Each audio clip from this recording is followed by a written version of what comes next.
Di sebuah sudut desa yang terlupakan, jauh dari keramaian dan hiruk-pikuk kehidupan, berdiri tegak sebuah gubuk. Bukan berdiri gagah, melainkan seolah menanti keruntuhannya dengan sabar. Dinding anyaman bambu yang sudah lapuk mencungkil lubang di sana-sini, membiarkan angin dingin menyelinap masuk tanpa permisi.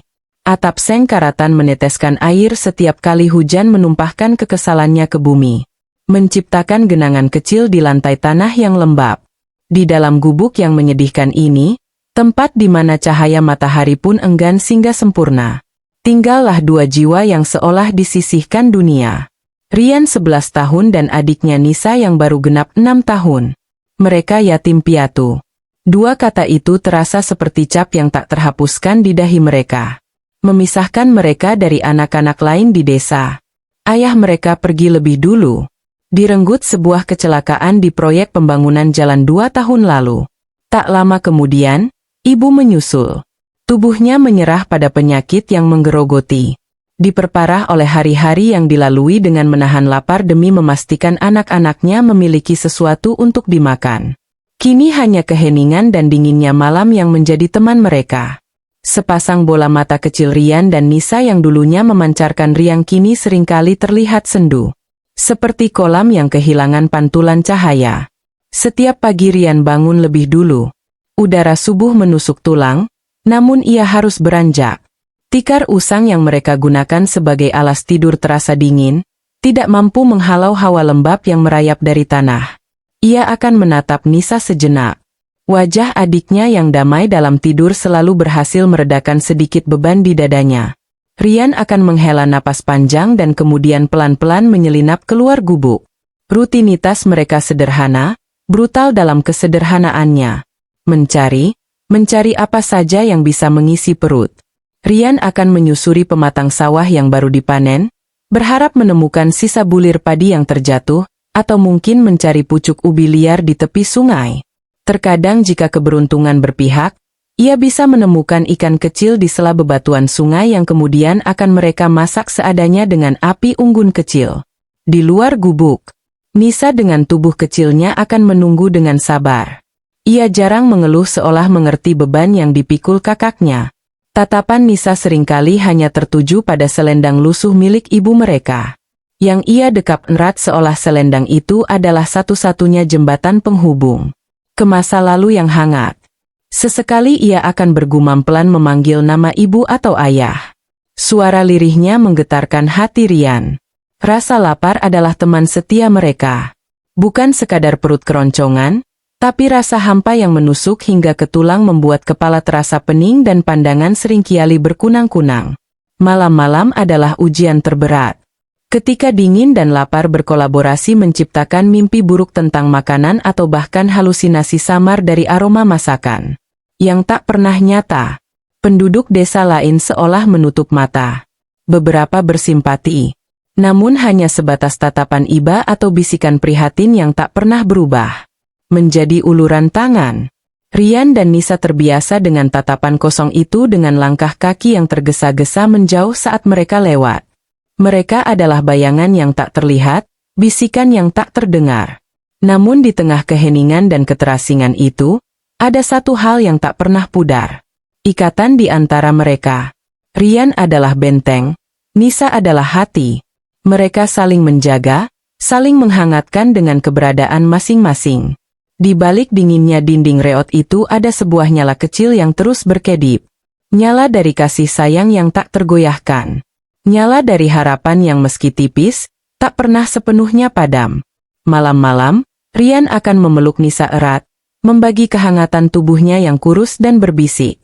Janji-janji kosong tentang esok yang lebih baik. Berharap janji itu suatu saat nanti akan menjadi nyata.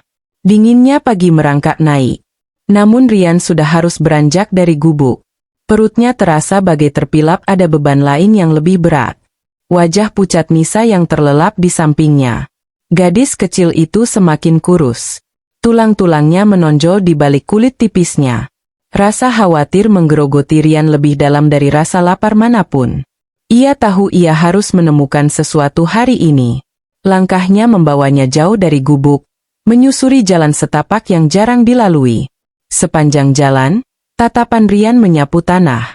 Berharap ada bulir jagung sisa panen atau mungkin ubi liar yang bisa digali. Desa masih sepi. Sebagian besar penduduk masih terlelap dalam selimut hangat. Ia melewati beberapa rumah yang lebih kokoh. Dari celahnya tercium aroma masakan yang samar, menusuk hidungnya dengan pahit. Ia mencoba mengabaikannya, memfokuskan pikirannya pada Nisa. Saat ia mencapai tikungan jalan yang menuju ke sungai kecil, matanya menangkap sesuatu yang tidak biasa. Di bawah pohon beringin tua yang rindang tergeletak seorang kakek tua.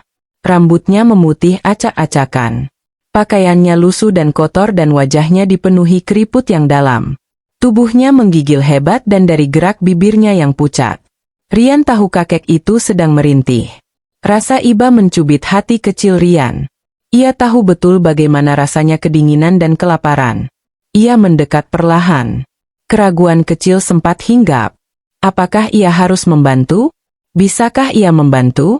Apa yang bisa ia berikan? Kakek. Kakek tidak apa-apa.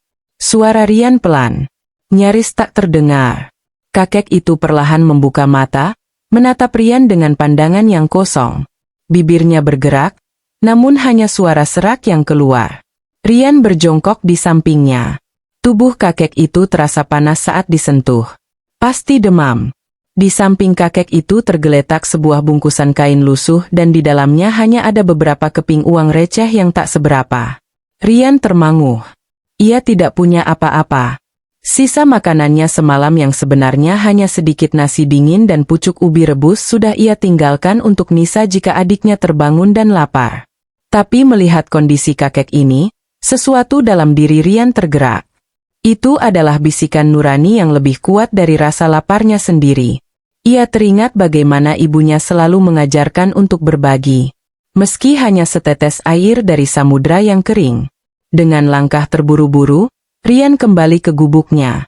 Nisa masih terlelap. Dengan hati-hati, ia mengambil bungkusan nasi yang ia simpan untuk Nisa. Hanya segenggam, mungkin cukup untuk beberapa suap. Hatinya mencelos. Membayangkan wajah Nisa yang akan kecewa jika ia tahu nasi itu tidak ada lagi. Tapi ia melihat kakek itu di ambang batas. Nisa meskipun lapar masih memiliki Rian di sisinya. Kakek ini mungkin tidak punya siapa-siapa. Kembali ke tempat kakek itu tergeletak. Rian perlahan membuka bungkusan nasi. Aroma nasi dingin itu samar-samar tercium. Membangunkan kembali keroncongan di perutnya. Ia mengambil sedikit dengan jemarinya yang kotor, menyuapkannya perlahan ke bibir kakek. Makan, kek sedikit saja, bisik Rian. Kakek itu menatap nasi di hadapannya dengan mata berkaca-kaca. Seolah itu adalah hidangan paling mewah yang pernah ia lihat. Dengan susah payah, ia menelan suapan pertama. Air mata menetes dari sudut matanya. Bukan air mata kesedihan, melainkan kelegaan dan rasa syukur yang dalam. Rian terus menyuapi kakek itu hingga nasi di tangannya habis. Setelah itu, ia membantu kakek duduk bersandar ke batang pohon sedikit lebih nyaman. "Terima kasih, Nak." Suara kakek serak, namun kini lebih jelas. "Kebaikanmu takkan kulupa." Rian hanya tersenyum tipis. Tidak ada yang ia harapkan. Melihat kakek itu sedikit lebih baik sudah cukup. Kakek itu memandangnya lekat. Matanya yang tua seolah menelusuri jiwa Rian. "Suatu hari nanti kebaikanmu akan kembali padamu berlipat ganda. Ingat ini." Tak lama kemudian kakek itu perlahan bangkit dibantu Rian. Dengan langkah gontai, ia berjalan menjauh, menghilang di balik tikungan jalan. Rian hanya bisa menatap punggungnya. Dalam hati bertanya-tanya siapa kakek itu dan apakah ia akan baik-baik saja. Ia kembali ke gubuk dengan perut yang masih kosong. Namun, hati yang terasa sedikit lebih hangat. Meski ada kegelisahan kecil tentang apa yang akan ia berikan pada Nisa nanti. Kembalinya Rian ke gubuk terasa lebih berat dari biasanya. Bukan hanya karena perutnya yang kosong, melainkan juga rasa bersalah yang menyelinap. Ia telah memberikan jatah nasi. Meskipun hatinya merasa benar telah menolong kakek itu, ada bagian dirinya yang cemas memikirkan adiknya. Saat ia melangkah masuk, Nisa sudah terbangun. Matanya mengerjap-ngerjap lemah, menatap Rian dengan tatapan polos yang menghujam. "Kak Rian lapar," bisik Nisa.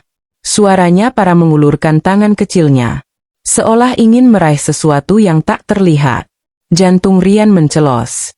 Ia berjongkok di samping adiknya, mengelus rambut Nisa yang lepek. "Tunggu sebentar ya, Dek, kakak akan cari sesuatu." Ia tahu itu janji kosong. Setidaknya untuk saat ini, ia tak tahu harus mencari kemana lagi.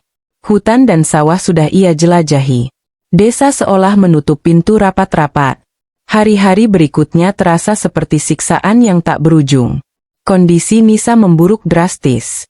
Demam menyerang tubuh kecilnya, membuatnya menggigil hebat. Di balik selimut tipis, kulitnya terasa panas membara, namun bibirnya pucat pasi. Ia sering mengigau, menyebut nama ibu dan ayah, atau merintih karena rasa lapar yang tak tertahankan. Rian panik. Ia mencoba segala cara.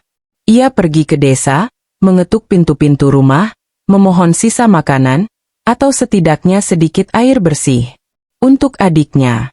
Namun, yang ia dapatkan hanyalah tatapan iba yang kosong, atau bahkan penolakan terang-terangan.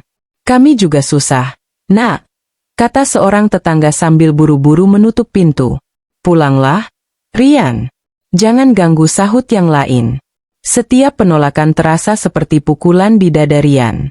Ia merasa sendirian. Seolah ia dan Nisa adalah dua titik kecil yang terombang-ambing di lautan ketidakpedulian. Ia mencoba mencari jamu-jamuan dari hutan, mengingat sedikit ajaran ibunya, namun tubuh Nisa terlalu lemah untuk menerima apapun. Rasa putus asa mulai merayap. Melilitnya erat seperti ular dingin. Ia takut kehilangan Nisa, satu-satunya keluarga, satu-satunya alasan ia bertahan. Malam itu adalah malam yang paling kelam.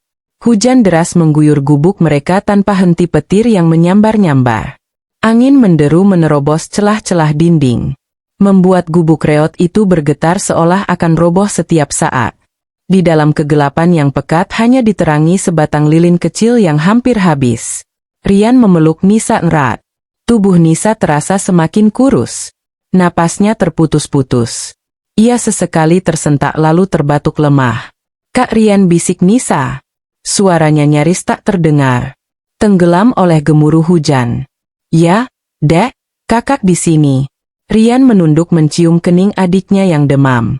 Aroma tanah basah dan apek menyeruak dari gubuk, bercampur dengan aroma amis dari tubuh Nisa yang tak terurus. Nisa mencoba tersenyum. Senyuman yang menyayat hati Rian. Dingin. Rian mengeratkan pelukannya, berharap kehangatan tubuhnya bisa sedikit membantu. Air mata Rian menetes, bercampur dengan air hujan yang merembes dari atap, membasahi pipi Nisa. Ia tidak ingin Nisa melihatnya menangis. Tidak ingin adiknya merasakan ketakutan yang sama yang sedang menggerogotinya. Ia menyembunyikan wajahnya di bahu Nisa, menggigit bibirnya erat, menahan isakan. Di luar badai mengamuk, di dalam gubuk, badai lain berkecamuk di hati Rian. Ia telah mencoba segalanya. Ia telah memohon, mencari, berjuang. Namun semua usahanya seolah sia-sia. Ia merasa sangat tidak berdaya. Ia memejamkan mata, memanjatkan doa yang paling putus asa yang pernah ia panjatkan. Dalam kegelapan yang mencekam itu hanya ada satu ketakutan, kehilangan. Ia merasakan Nisa semakin lemah dalam pelukannya. Napasnya semakin dangkal. "Tuhan, jangan ambil Nisa," bisik Rian. Suaranya pecah. "Dia satu-satunya yang kupunya. Jangan ambil dia. Aku rela. Aku rela kelaparan.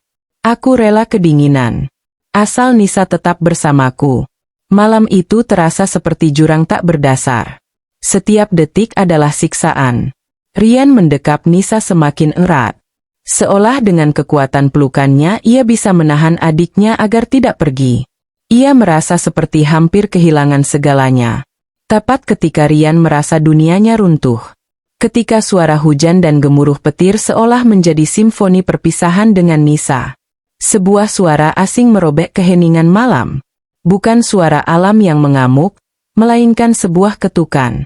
Lemah pada awalnya, lalu sedikit lebih kuat mengetuk pintu gubuk mereka yang reot. Rian terkesiap. Siapa di malam seperti ini? Ia mengeratkan pelukannya pada Nisa, yang kini terbaring tak bergerak. Napasnya nyaris tak terdengar. Ketakutan baru merayap. Apakah itu bahaya lain?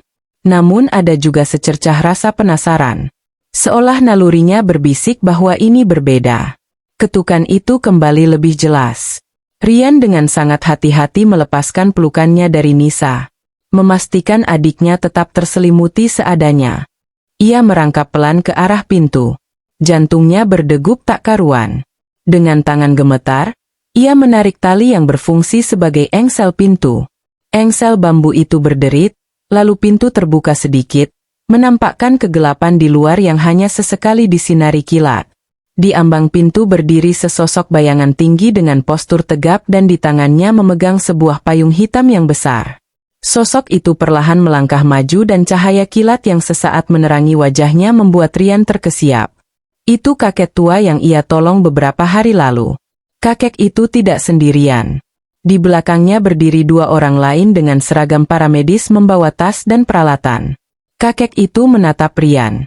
Matanya yang tua kini memancarkan kehangatan dan keseriusan. "Nak Rian." Suaranya lembut namun tegas. Terdengar jelas di tengah gemuruh badai. "Maaf datang di saat seperti ini. Tapi aku datang untuk memenuhi janjiku." Rian hanya bisa terdiam. Pikirannya kalut. Janji di tengah hujan deras dan Nisa yang sekarat ia tidak mengerti. "Adikmu dia butuh pertolongan," lanjut kakek itu. Pandangannya beralih ke dalam gubuk. Seolah ia bisa merasakan aura keputusasaan dari sana. Biarkan mereka membantunya. Sebelum Rian sempat menjawab, dua paramedis itu dengan sigap masuk ke dalam gubuk. Mereka segera menghampiri Nisa, memeriksa kondisinya dengan cekatan. Rian hanya bisa menatap, matanya dipenuhi pertanyaan dan kelegaan yang mulai merayap. Kakek tua itu melangkah lebih dekat, menempatkan tangannya di bahu Rian. "Aku adalah Hadi, Nak. Kakek yang kau tolong beberapa hari lalu. Katanya, kebaikanmu hari itu tak ternilai harganya. Kau memberiku harapan saat aku hampir menyerah. Aku tidak bisa membiarkanmu dan adikmu menderita sendirian." Rian masih tak bisa berkata-kata. Pikirannya berusaha mencerna semua ini. Kakek ini kembali dengan bantuan aroma obat-obatan dan kehangatan yang dibawa oleh para paramedis perlahan mengisi gubuk yang dingin dan apek. Kontrasnya begitu tajam. Seolah cahaya telah masuk ke dalam kegelapan yang pekat. Salah satu paramedis menoleh kepada Rian. "Adikmu demam tinggi dan sangat dehidrasi, Nak. Kita harus membawanya ke rumah sakit sekarang." Rumah sakit? Rian belum pernah membayangkan kata itu. Mereka tidak punya apa-apa. Bagaimana bisa ke rumah sakit? Seolah membaca pikirannya. Kakek Hadi mengangguk. "Jangan khawatirkan apun. Semuanya akan baik-baik saja." Dengan hati-hati para edis mengangkat tubuh kecil Nisa ke atas tandu darurat. Rian mengikuti mereka. Keluar gubuk menembus derasnya hujan di luar. Sebuah mobil ambulans sudah menunggu. Lampunya berkedip-kedip menembus kegelapan malam. Untuk pertama kalinya dalam waktu yang sangat lama, Rian merasakan secercah harapan. Harapan yang begitu nyata, begitu kuat. Seolah malam itu tidak lagi begitu gelap. Ia menoleh ke arah gubuk reot yang ditinggalkan. Seolah mengucapkan selamat tinggal pada kesendirian dan penderitaan yang selama ini membelenggu mereka. Kakek Hadi menepuk pundaknya sekali lagi, membimbingnya masuk ke dalam ambulans. Di dalam sana, Rian menggenggam tangan Nisa yang dingin.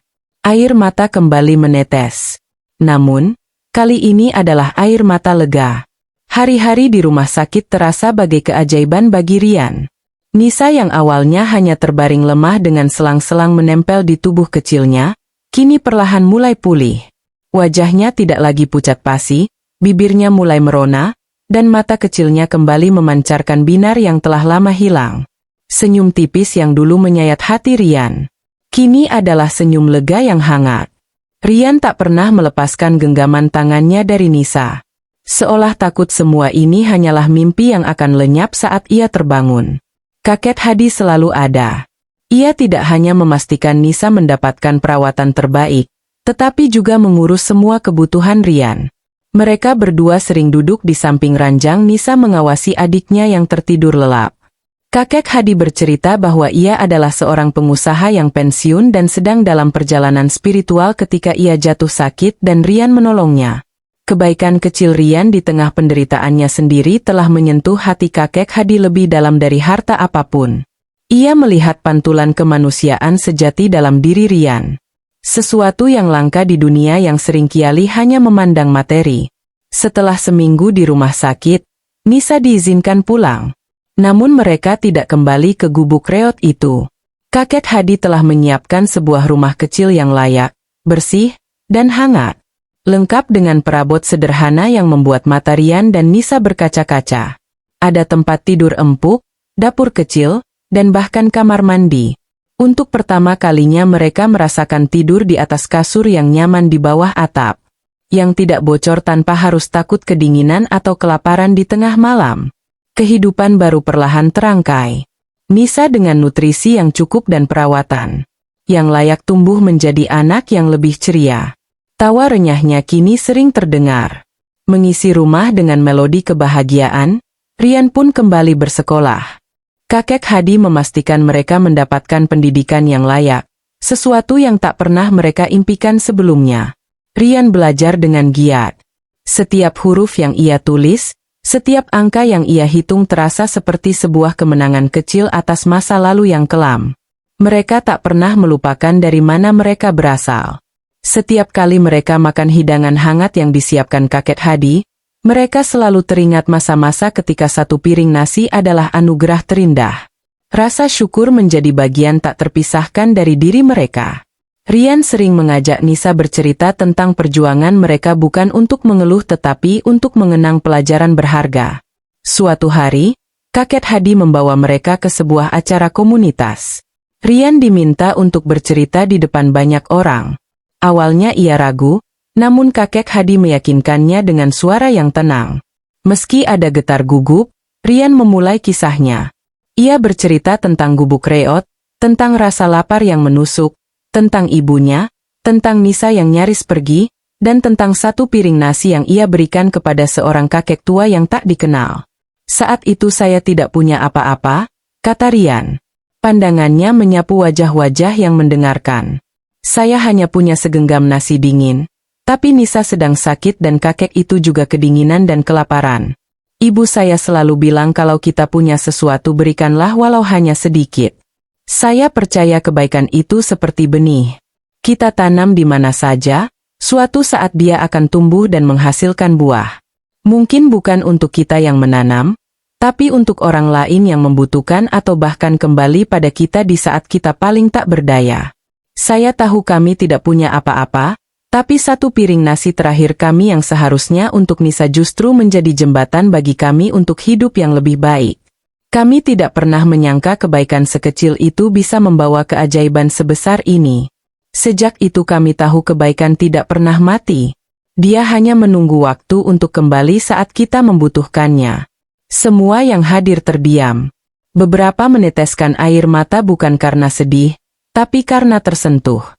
Di usia yang masih sangat muda, Rian bisa menyampaikan pesan hidup yang begitu dalam dan semua itu lahir dari luka dan kelaparan yang pernah ia alami sendiri. Malam harinya, mereka bertiga duduk di teras rumah sambil menatap langit. Bulan bersinar terang, angin berhembus pelan, tidak ada ketakutan, tidak ada kelaparan, hanya rasa damai yang mengisi dada mereka. Kakek Hadi menatap langit dan berkata pelan, Tuhan tidak pernah datang terlambat.